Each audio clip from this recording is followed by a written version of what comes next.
हमने चैप्टर 4 जो है वो स्टार्ट करना है, जो कि आपके पास है स्ट्रक्चर ऑफ मॉलिक्यूल्स। ठीक है, तो उसमें सबसे पहले हमने बॉन्डिंग के बारे में पढ़ना है कि हमारे पास ना जो केमिकल बॉन्ड है वो क्या होता है और उसकी टाइप्स क्या क्या है। तो केमिकल बॉन्ड हमारे पास क्या होता है? The force of attraction between atoms that holds them together. तो आपके पास जो केमिकल बॉन्ड है वो क्या होता है? दो एटम्स के बीच में फोर्स ऑफ अट्रैक्शन, जो कि उन दो एटम्स को क्या करती है, अपने यानी साथ लगा के रखती है, साथ मिला के रखती है। ठीक है, तो ये हमारे पास क्या होता है? केमिकल बॉन्ड होता है। नेक्स्ट हमारे पास ना रीजन है कि हमारे पास जो केमिकल बॉन्ड है वो बनता क्यों है। तो हमारे पास जो एटम्स होते हैं ना, उनको अपने आप को स्टेबल रखना होता है। ठीक है, एटम्स ने स्टेबिलिटी अटेन करनी होती है। तो स्टेबिलिटी अटेन करने के लिए उन्होंने क्या, उनको चाहिए होता है कि उनके जो वैलेंस इलेक्ट्रॉन्स हैं, यानी कि उनका जो आउटर मोस्ट शेल है उसमें 8 इलेक्ट्रॉन्स जो है वो कंप्लीट हो। ठीक है, यानी उनका जो ऑक्टेट है वो कंप्लीट हो। तो एटम्स स्टेबल रहने के लिए क्या करते हैं? ऑक्टेट रूल को फॉलो करते हैं। ठीक है, तो हमारे पास जो है, यानी उनके जो आउटर मोस्ट शेल है उसमें 2 इलेक्ट्रॉन्स होने चाहिए या 8 इलेक्ट्रॉन्स होने चाहिए, यानी कि ऑक्टेट रूल उनका कंप्लीट होना चाहिए। तो इसीलिए हमारे पास जो एटम्स हैं वो ऑक्टेट कंप्लीट करने के लिए केमिकल बॉन्ड्स बनाते हैं। तो रीजन इसकी क्या है? The atom form chemical bonds to become stable. The stability of atom comes when it follows the octet rule. ठीक है, नेक्स्ट आपके पास ना टाइप्स आ जाती हैं बॉन्ड की। आपके पास ना 5 टाइप्स जो है वो आपकी बुक में डिस्कस हुई है, तो वो उनको हम स्टडी करेंगे। तो फर्स्ट ऑफ ऑल हमारे पास कौन सा बॉन्ड है? Ionic bond. अब आयोनिक बॉन्ड कौन सा बॉन्ड होता है? आयोनिक बॉन्ड जो है वो एक ऐसा बॉन्ड है जिसमें आपके पास ना जो एटम्स हैं वो आइंस प्रोड्यूस करते हैं, पॉजिटिव आइंस और नेगेटिव आइंस। तो पॉजिटिव आइन और नेगेटिव आइंस के बीच की जो फोर्स ऑफ अट्रैक्शन है वो उनके बीच में एक बॉन्ड पैदा करती है, जिसे हम सिंपल वर्ड्स में क्या कहते हैं? आयोनिक बॉन्ड कहते हैं। तो आपके पास इसकी क्या डेफिनेशन है? The type of bond formed due to complete transfer of electrons from one atom to another. तो आपके पास इलेक्ट्रॉन्स का ट्रांसफर ही होगा ना। जो पॉजिटिव आइंस हैं वो इलेक्ट्रॉन लूज करेंगे, नेगेटिव आइंस जो है वो इलेक्ट्रॉन वही इलेक्ट्रॉन गेन करेंगे। तो आपके पास क्या हुआ है? कंप्लीट ट्रांसफर हुआ है इलेक्ट्रॉन्स का। तो आपके पास क्या बना है? आयोनिक बॉन्ड बना है। ठीक है, तो ये आपके पास आयोनिक बॉन्ड की क्या है? डेफिनेशन है। नेक्स्ट आपके पास एग्जांपल आ जाती है आयोनिक बॉन्ड की, 2Na प्लस Cl2। तो आपके पास क्या प्रोड्यूस होगा? 2NaCl बनेगा। तो आपके पास अब जो सोडियम है वो आपके पास क्या है? एक मेटल है। तो उसने उसके आउटर मोस्ट शेल में 1 इलेक्ट्रॉन है। तो उसने उस 1 इलेक्ट्रॉन को क्या किया है? लूज किया है, और आपके पास वो क्या बन गया है? केटाइन बन गया है, Na पॉजिटिव। उसी तरह जो क्लोरीन है उसके आउटर मोस्ट शेल में 7 इलेक्ट्रॉन्स हैं। तो अब उसने क्या करना है? अपना ऑक्टेट कंप्लीट करना है। तो क्लोरीन क्या करेगा? सोडियम का जो इलेक्ट्रॉन है वो गेन कर लेगा और क्लोराइड आयन बना लेगा। तो फिर सोडियम आयन और क्लोराइड आयन आपस में मिलके क्या बना लेंगे? NaCl बना लेंगे। ठीक है, आयोनिक बॉन्ड बना लेंगे। नेक्स्ट हमारे पास है आयोनिक कंपाउंड्स। अब वो वाले कंपाउंड्स जिनके अंदर आयोनिक बॉन्ड्स प्रेजेंट हैं वो कौन से कंपाउंड्स कहलाते हैं? आयोनिक कंपाउंड्स कहलाते हैं। ठीक है, जैसे NaCl की हमने एग्जांपल ली, तो NaCl हमारे पास क्या है? आयोनिक कंपाउंड है जिसके अंदर सोडियम और क्लोरीन ने क्या बनाया हुआ है? आयोनिक बॉन्ड बनाया हुआ है। ठीक है, नेक्स्ट हमारे पास आ जाता है कोवेलेंट बॉन्ड। ठीक है, जो कोवेलेंट बॉन्ड होता है वो हमारे पास क्या होता है? अब जिस तरह आयोनिक बॉन्ड में हमने ये देखा है ना कि हमारे पास कंप्लीट ट्रांसफर हो रहा है इलेक्ट्रॉन्स का, यानी कि एक आयन ने इलेक्ट्रॉन लूज किया, दूसरे ने वही इलेक्ट्रॉन गेन कर लिया। लेकिन कोवेलेंट बॉन्ड में क्या होता है हमारे पास? इसमें दोनों एटम्स ने म्यूचुअल शेयरिंग की होती है इलेक्ट्रॉन्स की, यानी अगर एक एटम इलेक्ट्रॉन दे रहा है तो दूसरा एटम भी इलेक्ट्रॉन देगा, तब बॉन्ड जो है वो प्रोड्यूस होगा। आयोनिक बॉन्ड में एक ही इलेक्ट्रॉन जो है वो यानी गेन भी हो रहा था, लॉस भी हो रहा था। लेकिन कोवेलेंट बॉन्ड में क्या है? दोनों एटम्स जो है वो बराबर की शेयरिंग करते हैं बॉन्ड बनाने में। ठीक है, तो ऐसे हमारे पास कोवेलेंट बॉन्ड जो है वो प्रोड्यूस होता है।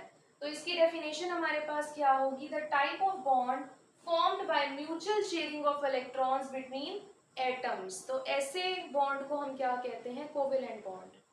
नेक्स्ट आ जाती है इसकी टाइप्स। कोवेलेंट बॉन्ड की टाइप्स हमारे पास कौन सी हैं? सिंगल कोवेलेंट बॉन्ड, ठीक है, जो हमारे पास ना एक इलेक्ट्रॉन पेयर जो है वो बनाएगा, जैसे कार्बन और कार्बन के बीच में सिंगल कोवेलेंट बॉन्ड दिखाया हुआ है। डबल कोवेलेंट बॉन्ड क्या होता है? जो दो इलेक्ट्रॉन पेयर्स बनाएंगे, जैसे कि ये हमारे पास डबल बॉन्ड है। उसके बाद ट्रिपल कोवेलेंट बॉन्ड क्या होगा? जो 3 इलेक्ट्रॉन पेयर्स बनाएंगे, जैसे ये हमारे पास जो है वो बना हुआ है, ठीक है। तो ये आपके पास कोवेलेंट बॉन्ड की टाइप्स हैं। नेक्स्ट हमारे पास एग्जांपल्स जो हैं वो आ जाती हैं, जैसे कि N2 गैस की एग्जांपल है, ठीक है। नाइट्रोजन गैस में ट्रिपल बॉन्ड प्रेजेंट होता है, लेकिन वो होता कोवेलेंट बॉन्ड है। उसी तरह ये आपके पास क्या है? ये आपके पास जो है वो अल्काइन की एग्जांपल है। उसी तरह ये आपके पास क्या है? मीथेन की एग्जांपल है, जिसमें कोवेलेंट बॉन्ड जो है वो प्रेजेंट है, ठीक है। इसमें आपके पास जो है वो इस तरह स्ट्रक्चर आएगा इसका, ठीक है। तो ये आपके पास अल्काइन की एग्जांपल है। अब हम नेक्स्ट देख लेते हैं जो बाकी टाइप्स हमारे पास बचती हैं, coordinate covalent bond, metallic bond और polar and non polar covalent bond, ठीक है।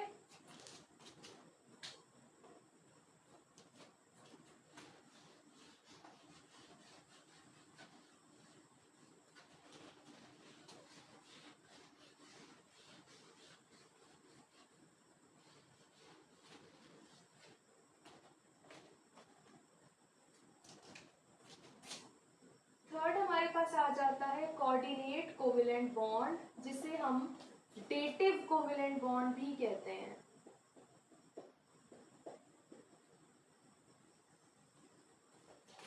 तो सबसे पहले इसकी डेफिनेशन आ जाती है,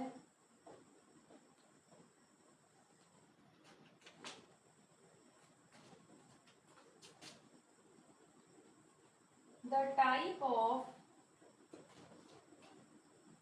chemical bond in which electron pair is donated by a single atom only,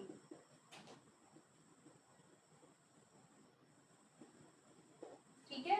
तो कोऑर्डिनेट कोवेलेंट बॉन्ड क्या होता है? जिसमें हमारे पास ना जो इलेक्ट्रॉन पेयर है वो एक सिंगल एटम ने ही शेयर किया होता है, यानी कि दूसरा एटम बॉन्डिंग में पार्टिसिपेट नहीं करता, वो सिर्फ उस इलेक्ट्रॉन पेयर को क्या कर लेता है? दूसरे एटम से ले लेता है, ठीक है। तो ऐसे बॉन्ड को क्या कहते हैं? Coordinate covalent bond. तो इसकी हमारे पास एग्जांपल आ जाती है, एग्जाम्पल में हमारे पास जो है वो अमोनिया NH4 पॉजिटिव आयन की एग्जाम्पल है, ठीक है। तो NH4 जो है वो किस तरह बनता है? ये हमारे पास जो है वो NH3 है। नाइट्रोजन के पास क्या होता है? एक लोन पेयर, और इसके साथ H पॉजिटिव जो है वो कंबाइन होगा। तो ये जो लोन पेयर है नाइट्रोजन, ये लोन पेयर हाइड्रोजन की तरफ शिफ्ट कर देगा, और हमारे पास क्या बनेगा? एक कॉम्प्लेक्स प्रोड्यूस होगा, ठीक है। तो इसमें हमारे पास इस तरह जो है वो शेयरिंग हुई होगी, ठीक है। तो इलेक्ट्रॉन पेयर जो है वो क्या हुआ है? ये कोऑर्डिनेट कोवेलेंट बॉन्ड बना हुआ है, और कोऑर्डिनेट कोवेलेंट बॉन्ड को हमेशा हम किससे शो करते हैं? एरो से शो करते हैं, ठीक है। तो ये आपके पास कोऑर्डिनेट कोवेलेंट बॉन्ड की एग्जांपल है। नेक्स्ट हमारे पास जो फोर्थ आ जाता है वो कौन सा है? मेटेलिक बॉन्ड, ठीक है। मेटेलिक बॉन्ड की हमारे पास क्या डेफिनेशन होती है?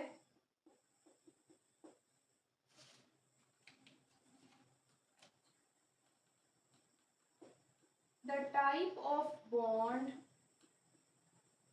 formed between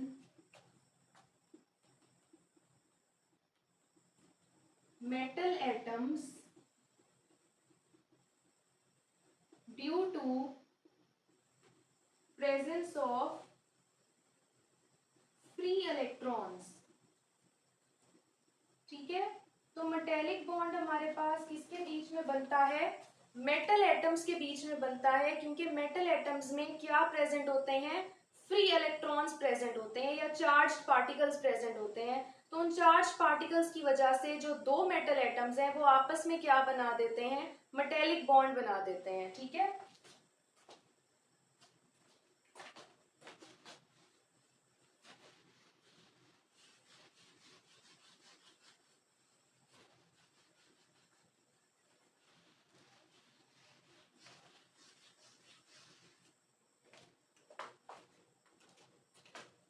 हमारे पास इसकी एग्जाम्पल जो है वो आ जाती है, जिस तरह हमारे पास मैग्नीशियम है, ठीक है, सोडियम है, एल्यूमिनियम है, कैल्शियम है। ठीक है, तो ये जो हमारे पास मेटल एटम्स हैं वो क्या बनाएंगे, मेटेलिक बॉन्ड बनाएंगे। अगर दो मेटल एटम्स जो हैं वो आपस में जो है वो कंबाइन हो जाएं तो उनके फ्री इलेक्ट्रॉन्स जो हैं वो उनके बीच में क्या बनवा देंगे, मेटेलिक बॉन्ड बनवा देंगे। ठीक है, तो मेटेलिक बॉन्ड हमारे पास इस तरह, उसकी रिप्रेजेंटेशन इस तरह होती है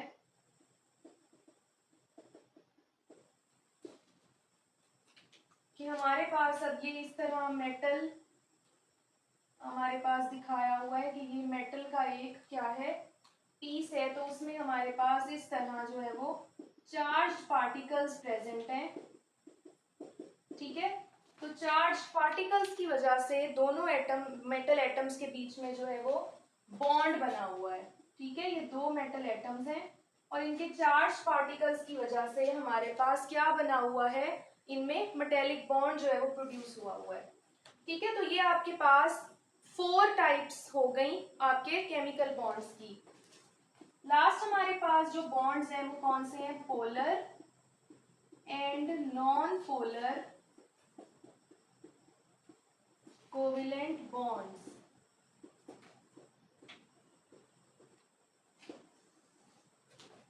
सबसे पहले आ जाता है polar covalent bond. Polar covalent bond क्या होता है, इसकी हम डेफिनेशन देख लेते हैं। सबसे पहले पोलर कोवेलेंट बॉन्ड हमारे पास बनता है the type of bond formed due to unequal distribution of electrons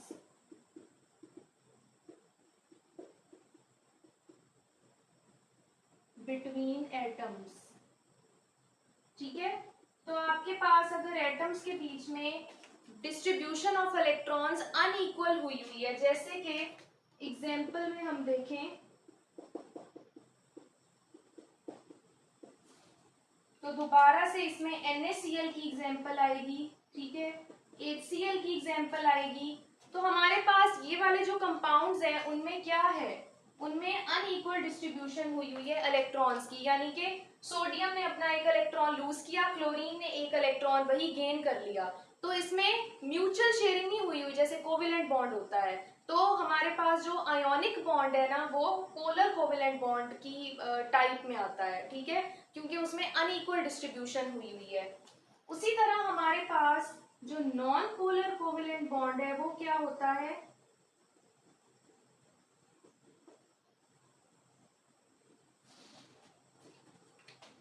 non polar covalent bond हमारे पास क्या होता है, एक ऐसा बॉन्ड जिसमें इक्वल डिस्ट्रीब्यूशन हुई हुई हो इलेक्ट्रॉन्स की।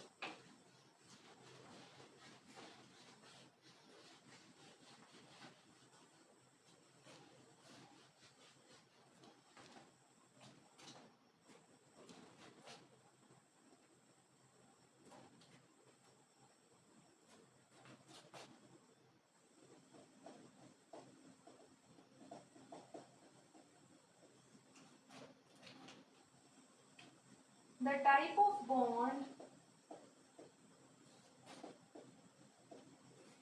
which involves equal distribution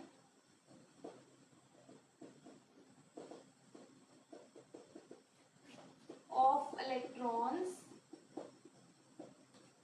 between atoms।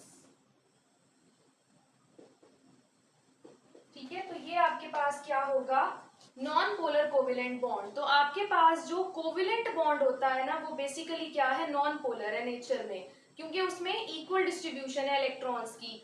एक एटम भी एक इलेक्ट्रॉन दे रहा है, दूसरा एटम भी एक इलेक्ट्रॉन दे रहा है, तो दोनों एटम्स ने बॉन्डिंग में बराबर का हिस्सा डाला हुआ है। लेकिन आयोनिक बॉन्ड में ऐसा नहीं हो रहा, तो वो क्या है, पोलर है नेचर में। ठीक है, तो ये आपके पास इसकी डेफिनेशन है। एग्जाम्पल आपके पास आ जाती है नॉन पोलर कोवेलेंट बॉन्ड की। जैसे हमारे पास हाइड्रोजन गैस है, नाइट्रोजन गैस है, ठीक है, तो ऐसे जो, और क्लोरीन हमारे पास है, क्लोरीन, ठीक है, तो ऐसे हमारे पास जो कंपाउंड्स हैं वो क्या हैं, उनमें non polar covalent bonds present है। ठीक है, अब नेक्स्ट हमने ये देखना है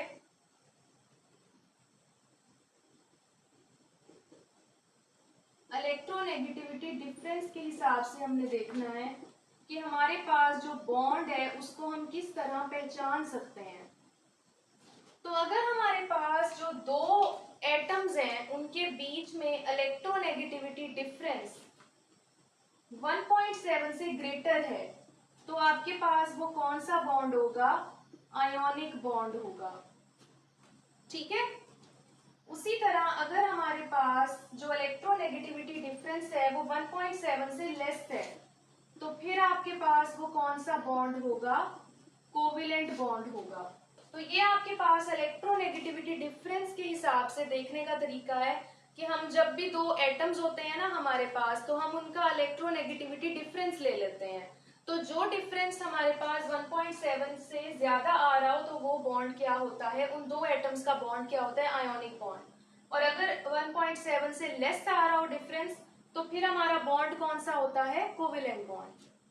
ठीक है, तो ये आपके पास जो है वो टाइप्स ऑफ बॉन्ड का जो टॉपिक है वो कंप्लीट हो गया।